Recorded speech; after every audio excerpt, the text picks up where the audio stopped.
అక్కడి నుంచి సొంత కాళ్ళ మీద నిలబడ్డ నటుడు ఆయన. సొంతంగా ఎవరిలో సపోర్ట్ లేకుండా ఒక మామూలు మనిషిగా వచ్చి, మామూలు యాక్టర్గా వచ్చి తన స్వశక్తితో, తన టాలెంట్తో ఇవాళ అందరంత ఎదిగిపోయాడు. ఎత్తిన ఇది. So great.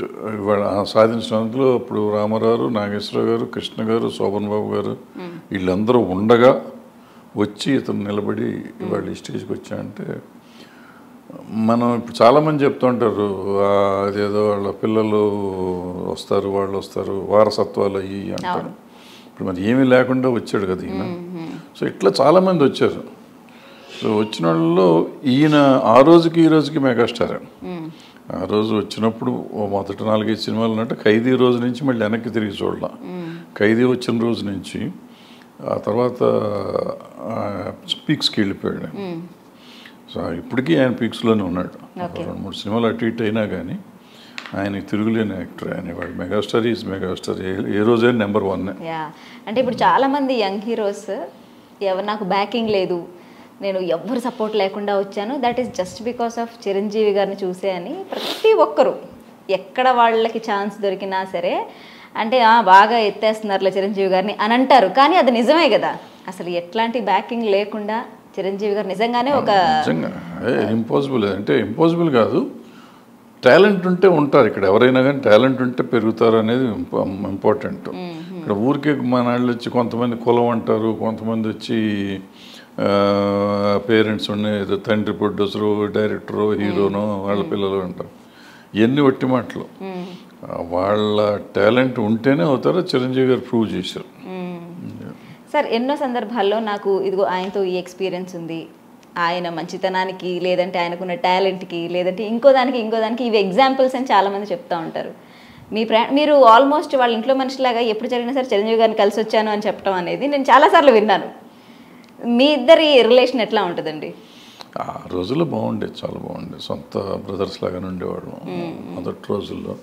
తర్వాత నేను వచ్చి ఇక్కడ హైదరాబాద్ వచ్చేసి నా ఉద్యోగం, నా గొడవలు నేను ఉన్నాను, ఆయన గొడవలు ఆయన ఉన్నాను.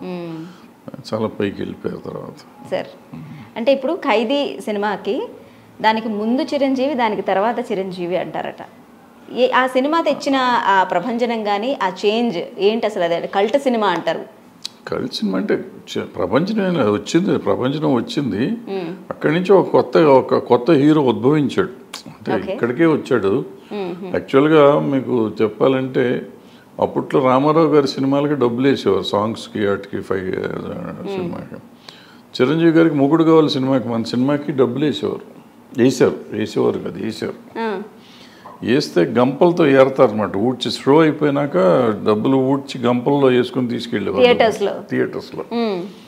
సో నేను అనుకోవటం లాస్ట్ స్టార్ అయ్యి ఉంటాడు డబ్బులు. ఆ తర్వాత కాగితాలు చించుతున్నారు. ఇప్పుడంతా కాగితాలు వేస్తారు కదా థియేటర్లో. అప్పట్లో డబ్బులు వేసేవారు, 5 పైసలు, 10 పైసలు, పావుల, ₹1 కూడా వేసేవారు. బిళ్ళలు, అన్ని బిళ్ళలే. సో గేట్ కీపర్లు షో అయిపోయినాక ఊడ్చి అక్కడ సాంగ్స్ అప్పుడు డ్యాన్స్లు ఆడుతూ ఉండేవారు. ఆ డబ్బులు ఏరుకుని తీసుకెళ్ళేవారు. సో అట్లా చిరంజీవి గారికి అట్లా ఊపు వచ్చింది అప్పుడు. రామారావుకి వేసేవారు ఈ బాగా, ఈయనకి వేసారు తర్వాత. ఆ తర్వాత అసలు ఇప్పుడు ఎవరికి వేయట్లేదు, అందరికి కాగితాలు వేస్తున్నారు. అంటే మెగాస్టారే ఇంకా లాస్ట్ హీరో అనమాట. అలా డబ్బులు చూసిన హీరో, తెర మీద డబ్బులు వేయించుకున్న హీరో ఆయన అక్కడ. ఓకే సార్, చిరంజీవి గారిని మనం స్టార్టింగ్ మూవీస్లోకి వెళ్తే ఆ పున్నమి నాగు, ఆ వెనకాల సినిమాలన్నిటి చూస్తే ఆయన లుక్ అప్పుడు అంటే బిఫోర్ అండ్ ఆఫ్టర్ పిక్స్ ఆయన అప్పుడుది ఇప్పుడుది పెడితే ఎంత ట్రాన్స్ఫార్మేషన్. అసలు కర్లీ హెయిర్తో ఉండేవారు, పల్చటి స్కిన్. అసలు నిజంగా ఆయనేనా ఈయన అన్నట్టుంటారు. ఆ ట్రాన్స్ఫార్మేషన్ అనేది అంచెలంచెలుగా ఎట్లా జరిగింది? ఏం ట్రాన్స్ఫర్మేషన్ ఏం కాదు. అప్పట్లో ఏంటంటే అతను మన పక్కింటి కుర్రాళ్ళలాగా ఉండేవాడు. ఎప్పుడైతే మెగాస్టార్ లుక్ వచ్చిందో తర్వాత అక్కడి నుంచి మెల్లిమెల్లిగా ట్రాన్స్ఫర్మ్ అయ్యాడు. వయసుతో పాటు పెరుగుతాయి కదా, కొంతవరకు స్ట్రక్చర్ పెరిగింది, అంతా మంచి మారాడు. సో ఆ లుక్ తేడా వచ్చింది, కొంచెం తేడా వచ్చింది. బట్ కష్టం, ఎంత కష్టపడేవాడు అంటే అంత కష్టపడేవాడు అతను. సినిమా తప్ప అతనికి వేరే ఏం ఉండేది కాదు అప్పట్లో. ఓకే. సినిమా గోల్ తప్ప వేరే గోల్ ఉండేది కదా. ఇట్లా చేస్తాను, ఈ ఫైట్ ఇట్లా చేస్తాను, ఈ సాంగ్ ఇట్లా చేస్తాను, ఆ తపన ఉండేది. దానికోసం కష్టపడేవాడు. ఓకే. ఆ కష్టమే అతన్ని వాళ్ళు నిలబెట్టింది. ఆ కష్టం వల్లనే వాడు అతను మెగాస్టార్ అయ్యాడు. సార్ చిరంజీవి అంటే మనం గారికి ఒకసారి ఆర్టిస్ట్ అయిపోయినాక నేను ఇంకేం నన్ను ఎవడు పీకేవాళ్ళు లేడులే అనుకునే వాళ్ళు ఉంటే నెక్స్ట్ డేనే పోతారు. ఇతను పెరుగుతున్న కొద్దీ ఇంకా కష్టం పెంచుకుంటూ పోయాడు. కష్టపడతానే ఉన్నాడు, ఈ రోజుకి కష్టపడతాడు. ఓకే. అవసరం లేదు, మానేయచ్చు, హ్యాపీగా ఇంట్లో కూర్చోవచ్చు. బట్ కాకుండా చేయటం, చేసి సిన్సియర్గా పనిచేయటం అది. ఓకే. సో ప్రతి హీరోకి డూప్స్ ఉంటారు కదా, చిరంజీవి గారికి ఫైట్స్ అప్పుడు అంటే ఏ రేంజ్ వరకు డూప్స్ ఉండేవాళ్ళు కాదు? మా సినిమాలకి డూపులు ఉండేవారు కాదు. మా సినిమాలన్నీ నాకు తెలిసి ఖైదీ కూడా లేరు, తర్వాత అన్న పెట్టారు. ఓకే. సో డూపులు లేకుండానే చిరంజీవి గారు ఫైట్లు డ్యాన్స్లో అసలు మాస్టర్ కదా అతను. యాక్చువల్ నా సినిమాలో ఫైట్స్ కూడా తనే కంపోజ్ చేసుకునేవాడు. ఓకే. అప్పుడు ఏదో ఒక సాంగ్ కూడా కంపోజ్ చేశాడు. ఓహో. ఇంట్రెస్ట్ మనిషి, బాగా ఇంట్రెస్ట్. నేను ఎప్పుడు అనుకునేది చిరంజీవి గారిని చూసినప్పుడల్లా ఆయన డాన్స్లో గ్రేస్, అది నేను కొత్తగా చెప్పేది కదా, అందరికీ తెలిసిన విషయమే. ఈ డాన్స్ అనేది ఆయన కసితో నేర్చుకున్నదా లేకపోతే ఆయనకి న్యాచురల్గా వచ్చిందా?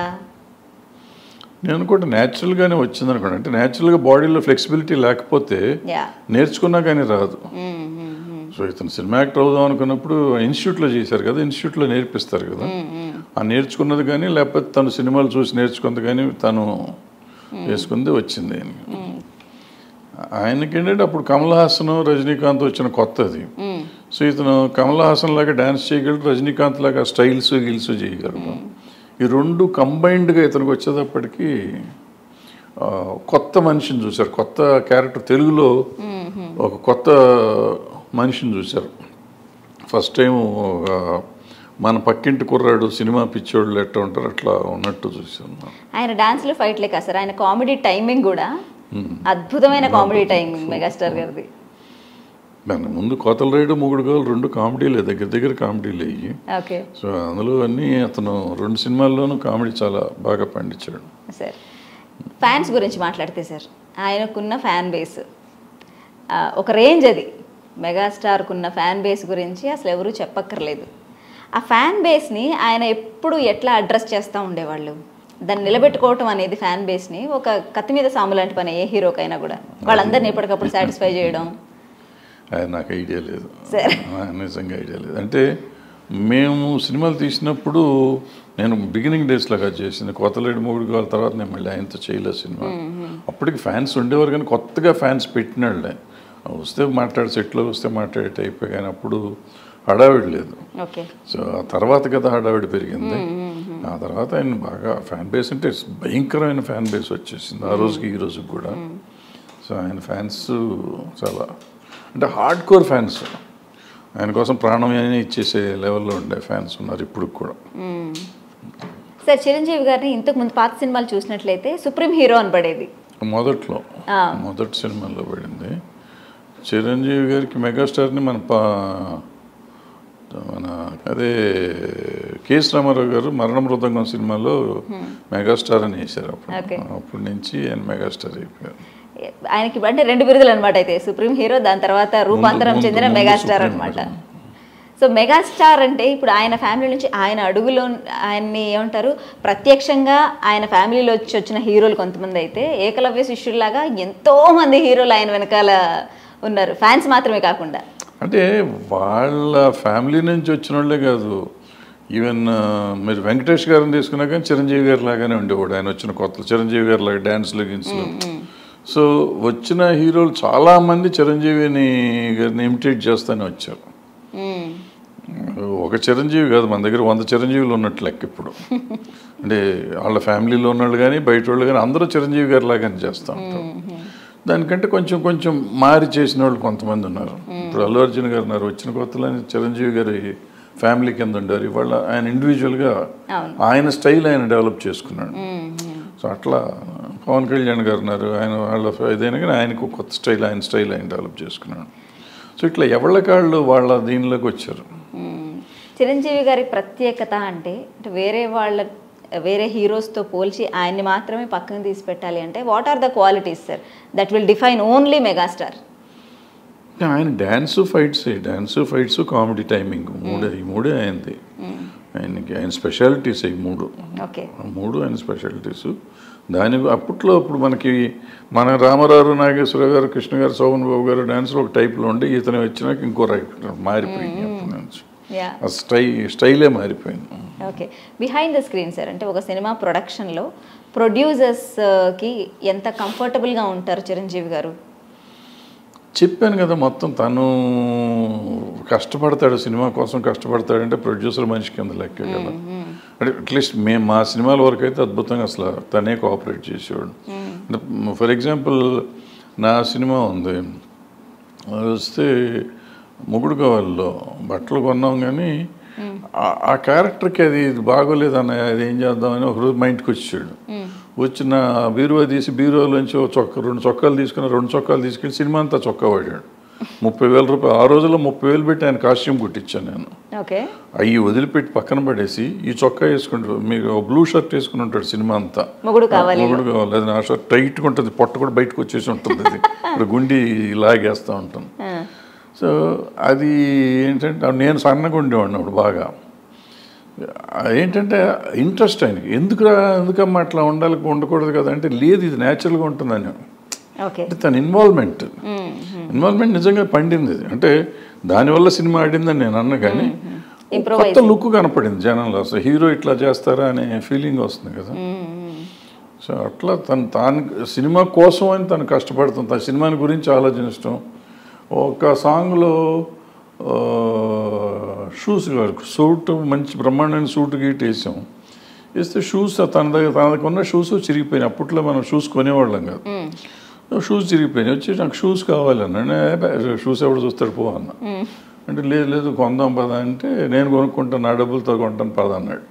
సరే ఇద్దరం వెళ్ళి హ్యాబిట్స్ వెళ్ళి కొత్త షూ కొనుక్కొని వచ్చాం. ఆయన డబ్బులతో ఆ రోజుల్లో 110 రూపాయలు 120 రూపాయలకు షూ కొనుక్కొని వచ్చి సాంగ్ చేసి. అంటే లేకుండా కూడా చేయొచ్చు.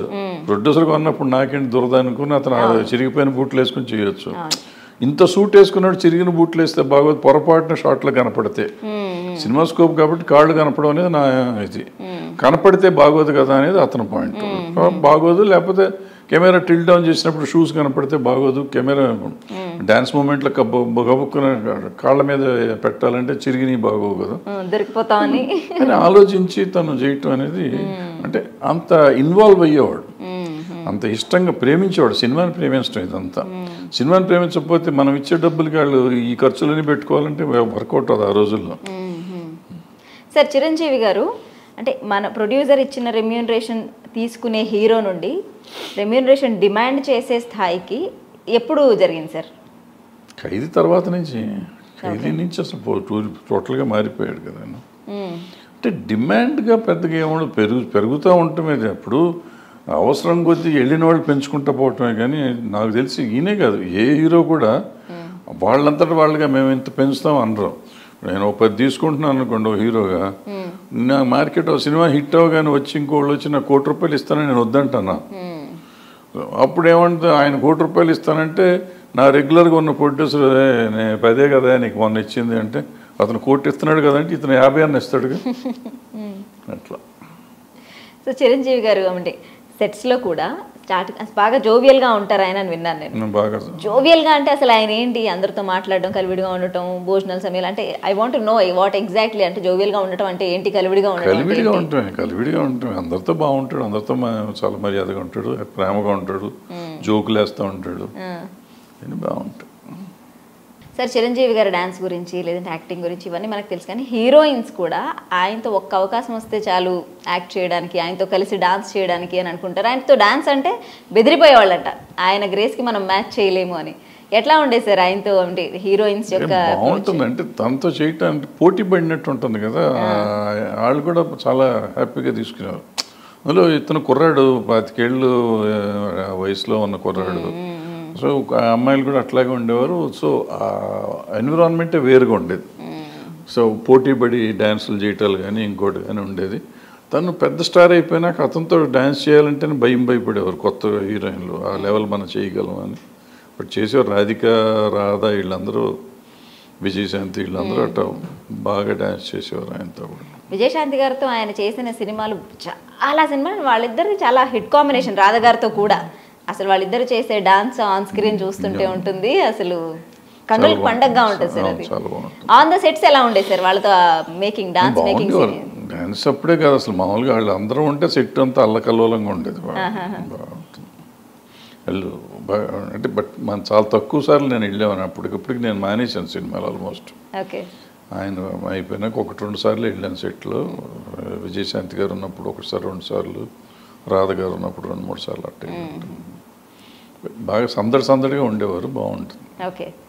అండ్ ఆయన పర్సనల్ లైఫ్కి వచ్చినట్లయితే కూడా, అండ్ ఆయన చారిటీ వైజ్ కూడా, అంటే ఆయన ఎప్పటి నుంచి ఈ చారిటీలోకి, బ్లడ్ బ్యాంక్ కానివ్వండి, మిగతా చారిటీస్ కానివ్వండి, వీటన్నిటిని కూడా ఎప్పుడు ఆయన వాటికి అంకురార్పణ ఎలా జరిగింది, ఆ థాట్ ఎలా వచ్చింది? ఆయన ఈ స్టార్గా ఎదగటం మొదలెట్టిన కాడి నుంచి బ్లడ్ బ్యాంక్ అని పెట్టుకోవటం ప్రజలు, అంటే మొదటి నుంచి కూడా అతను ఈ డబ్బు గొడవ తక్కువ అతనికి. ఫ్రెండ్స్ లేకపోతే కొద్దిగా గొప్ప సమాజాన్ని గురించి ఆలోచించడం, అట్లీస్ట్ నాకు తెలిసినంత వరకు, నాకు తెలిసి మొదటి 4-5 ఏళ్ల వరకు నాకు బాగా పరిచయం, క్లోజ్గా ఉండేవాళ్ళం కాబట్టి చెప్తున్నాను. తర్వాత సంగతి నాకు తెలీదు. అప్పుడు వరకు మాత్రం డెఫినెట్గా ఫ్రెండ్స్ అంటే ప్రాణం ఇచ్చేవాడు.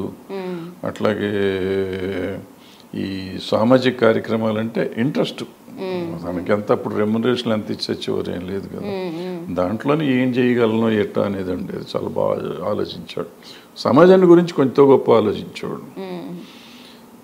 ఆ టైంలోనే బ్లడ్ బ్యాంక్, ఆ తర్వాత కొంచెం సెటిల్ అయినాక బ్లడ్ బ్యాంక్ పెడతాం. బ్లడ్ బ్యాంక్ చిన్నది పెద్దది అయిపోయింది, బ్లడ్ బ్యాంక్ అయిపోయింది, ఐ బ్యాంక్ అయింది. ఈ మధ్య కరోనా వచ్చినప్పుడు ఆయన చేసిన పనులు. సో సామాజికంగా ఎంతో కొంత చేస్తానికి ట్రై చేస్తూ ఉంటాం సార్. ఇప్పటికి కూడా ఆయన ఏది 1970s మొదలైన కెరీర్ 2020s ఉన్నాం మనం. ఇప్పటికీ ఆయన హీరోగా ఏమంటారు, యంగ్ స్టార్స్ అందరికీ పోటీ ఇస్తున్నారు, యంగ్ హీరోయిన్స్తో కలిసి డాన్సులు చేస్తున్నారు. అసలు ఆయన హవా ఇప్పటికీ తగ్గలేదు. ఈ హవా అనేది ఎంతమందికి ఇన్స్పిరేషన్. బట్ స్టిల్ ఇప్పుడు చిరంజీవి గారు చేస్తున్న సినిమాలు, ఇప్పుడు మన సౌత్ ఇండియన్ ఇప్పుడు మమ్ముట్టి గారు కానివ్వండి, మోహన్ లాల్ గారు కానివ్వండి, రజనీకాంత్ గారు కానివ్వండి, వాళ్ళందరూ కొన్ని క్యారెక్టర్స్ని చూస్ చేసుకొని క్యారెక్టర్ బేస్డ్ సినిమాలు చేస్తున్నారు. మన చిరంజీవి గారు మాత్రం ఇంకా హీరోగానే కంటిన్యూ అవుతున్నారు అండ్ జనాలు యాక్సెప్ట్ చేస్తున్నారు. How do you look at that? అదేం లేదు, అంటే ఈయన మధ్యలో మార్పులు చేర్పులు చేశాడు. బట్ ఆఫ్ లేట్ నేను అనుకోవటం ఆయన మారాలని నేను అనుకుంటున్నాను. ఆ టైప్ ఆఫ్ క్యారెక్టర్స్ అనవసరం. ఎందుకంటే చిరంజీవి గారు డ్యాన్స్ చేస్తారు, ఫైట్ చేస్తారు, మనం చూసాం ఆల్రెడీ. మళ్ళీ కొత్తగా ఆయన ఏదో చేస్తారని మనం చూడక్కర్లా. అవన్నీ మ్యాక్సిమం ఎంతకంటే అంత చేశారు. ఇంకా ఎక్కువ చేయటం అనవసరం ఈ వయసులో ఆయనకి. సో ఇప్పుడు దానికి ఆ పాత ఏదైతే ఉందో, ఆయన బ్యాక్డ్రాప్, ఈయన డ్యాన్స్ చేయగలడు అని చెప్పేది ఉంటుందో, అవన్నీ ఒక థ్రిల్లింగ్గా చెప్పగలిగే కొత్త రకంగా చెప్పగలగాలి సినిమాల్లో. చేసి చెయ్యక్కర్లే, మళ్ళీ ప్రతి చెయ్యక్కర్లేదు. ఫర్ ఎగ్జాంపుల్ మొన్న జైలర్లో చూసాము, ఆయన రజనీకాంత్ గారు ఫస్ట్ హాఫ్లో అసలు కథలు కుర్చీలోంచి లేవడు, నడుస్తాడు, చిన్న డైలాగులు చెప్తాడు. బట్ మనకి మొత్తం రజనీకాంత్ ఫ్లాష్ బ్యాక్ అంతా కనిపిస్తూ ఉంటుంది. సో అట్లా సరదాగా ఉంటుంది, కామెడీ ఉంటుంది. అంటే ఆ స్క్రీన్ ప్లేని అన్ని సినిమాలు చేయాలని కాదు, బట్ చిరంజీవి గారు ఆ రేంజ్ ఆర్టిస్ట్ ఆయన. సో చిరంజీవి గారికి కూడా అటువంటి కొత్త స్క్రీన్ ప్లే ఏదైనా చేయగలిగితే డైరెక్టర్లో నిజంగా చాలా బాగుంటుంది.